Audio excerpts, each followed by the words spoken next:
चलिए जानते हैं आज की देश और दुनिया की सिलेक्टेड काम की और महत्वपूर्ण 25 खबरों को सिर्फ 5 मिनट में। पर अभी तक आपने इस वीडियो को लाइक नहीं किया है तो लाइक कर दे और इस चैनल को सब्सक्राइब करना ना भूलें।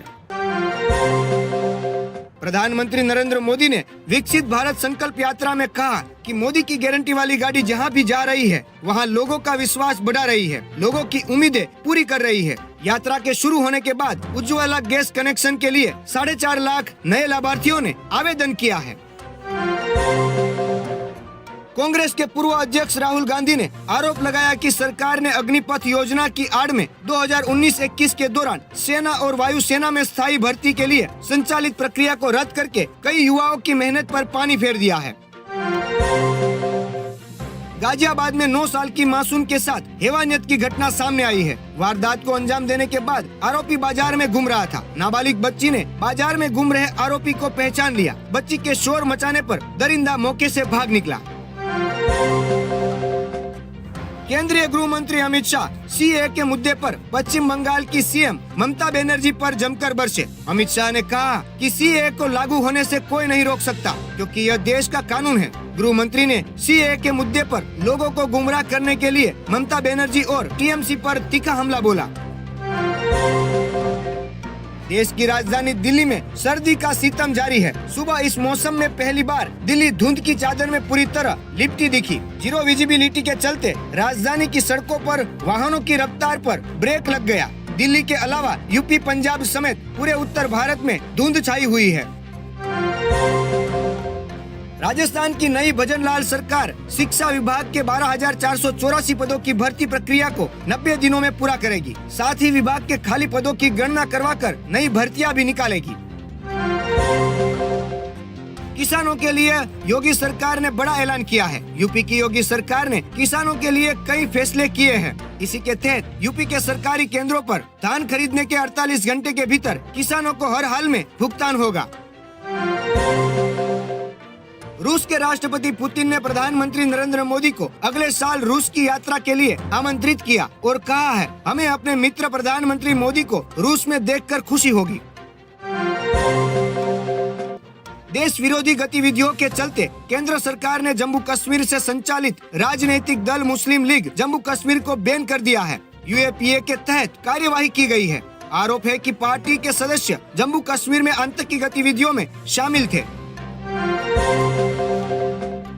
WFI चुनाव को लेकर मचे घमासान के बीच राहुल ने अखाड़ा जाकर बजरंग पुनिया समेत अन्य पहलवानों से मुलाकात की। राहुल ने पहलवानों के साथ एक्सरसाइज की और बाजरे की रोटी भी खाई। राहुल ने इस दौरान कुश्ती के बारे में जानकारी ली।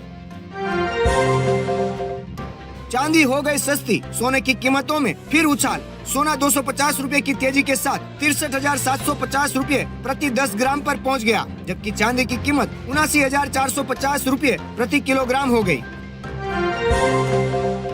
भारत जोड़ो यात्रा के बाद राहुल गांधी फिर से पैदल यात्रा पर निकलने वाले हैं। उनकी इस यात्रा को भारत न्याय यात्रा का नाम दिया गया है। राहुल गांधी की न्याय यात्रा 14 जनवरी को मणिपुर से शुरू होगी और मुंबई पहुंचकर संपन्न होगी। इस दौरान राहुल 14 राज्यों का भ्रमण करेंगे।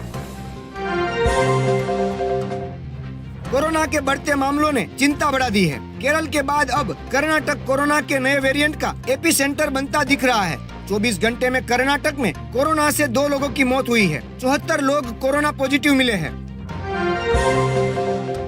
राम मंदिर में 22 जनवरी को रामलला की प्राण प्रतिष्ठा होगी। तैयारियां जोर शोर से जारी है। इसी बीच तकरीबन 22 ऐसे मुस्लिम परिवार भी है जिन्होंने राम मंदिर निर्माण में दान दिया है। देश की सबसे पुरानी राजनीतिक पार्टी कांग्रेस 138 साल की हो गई है। आज कांग्रेस अपना 139वां स्थापना दिवस मना रही है। आज पार्टी आरएसएस के गढ़ नागपुर में शक्ति प्रदर्शन करेगी। इसमें पार्टी अध्यक्ष मल्लिकार्जुन खड़गे, सोनिया गांधी, राहुल गांधी, प्रियंका गांधी समेत कई बड़े चेहरे पहुंच रहे हैं। डीएमडीके पार्टी के संस्थापक विजयकांत का निधन हो गया है। वे कोरोना पॉजिटिव पाए गए थे। इसके बाद सांस लेने में दिक्कत होने के चलते उन्हें चेन्नई के एक प्राइवेट अस्पताल में वेंटिलेटर पर रखा गया था। 71 वर्ष की आयु में उन्होंने अंतिम सांस ली। उत्तर प्रदेश में कोहरा काल बन गया है। प्रदेश में अलग अलग जिलों से कोहरे के कारण भीषण सड़क हादसे हुए हैं। इन सड़क हादसों में 6 लोगों की मौत हो गई, जबकि दर्जनों लोग घायल हुए हैं। मध्य प्रदेश के बैतूल जिले में एक महिला टीचर की हैवानियत का मामला सामने आया है। यहाँ के एक सरकारी विद्यालय में चौथी कक्षा की छात्रा को अंग्रेजी नहीं आने पर टीचर ने उसे बेरहमी से पीटा और सिर के बाल तक उखाड़ दिए। वाराणसी में जब्त की गई 2500 लीटर शराब मिट्टी में मिला दी गई। ऑपरेशन क्लीन के तहत अलग अलग ब्रांड की अवैध देशी और अंग्रेजी शराब जिसकी कीमत करीब 15 लाख है, उस पर रोलर चढ़ाकर नष्ट किया गया। योगी आदित्यनाथ खुद प्राण प्रतिष्ठा कार्यक्रम की तैयारियों की समीक्षा कर रहे हैं। राम मंदिर समारोह की तैयारियों की समीक्षा करने सीएम योगी एक बार फिर आज अयोध्या दौरे पर जा रहे हैं। राजस्थान की राजधानी जयपुर में एक युवक ने युवती पर गाड़ी चढ़ा दी, जिससे उसकी मौत हो गई। मंगेश अरोड़ा और उसकी गर्लफ्रेंड की बहसबाजी हो गई थी और मंगेश ने अपनी कार से उन्हें रौंद दिया।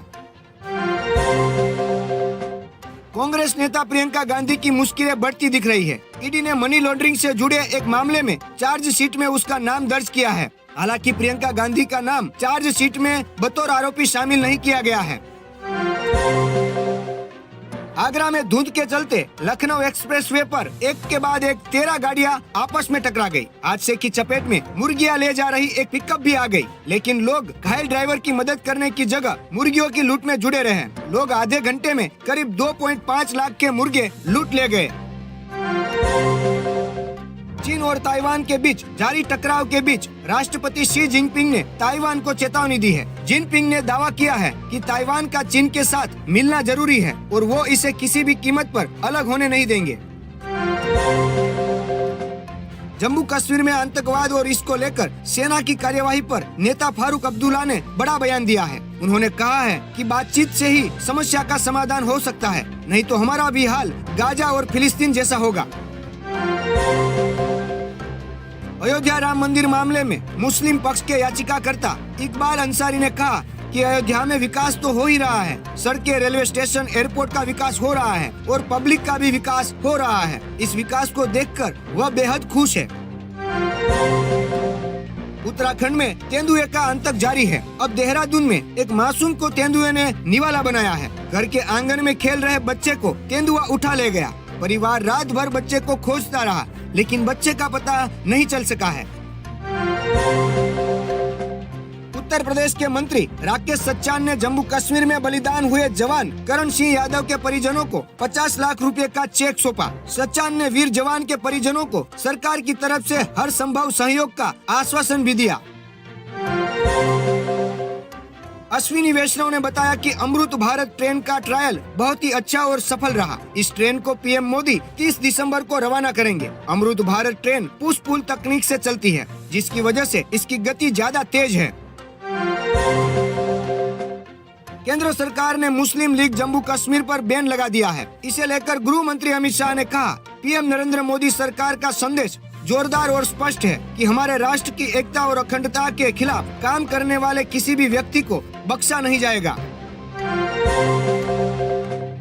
केंद्रीय मंत्री गिरिराज सिंह ने राहुल गांधी की भारत न्याय यात्रा को लेकर कहा, जब राहुल गांधी ने भारत जोड़ो यात्रा खत्म की थी तो कांग्रेस सारे राज्यों में हार गई। अब न्याय यात्रा पर निकले हैं तो कौन सा तीर मार लेंगे।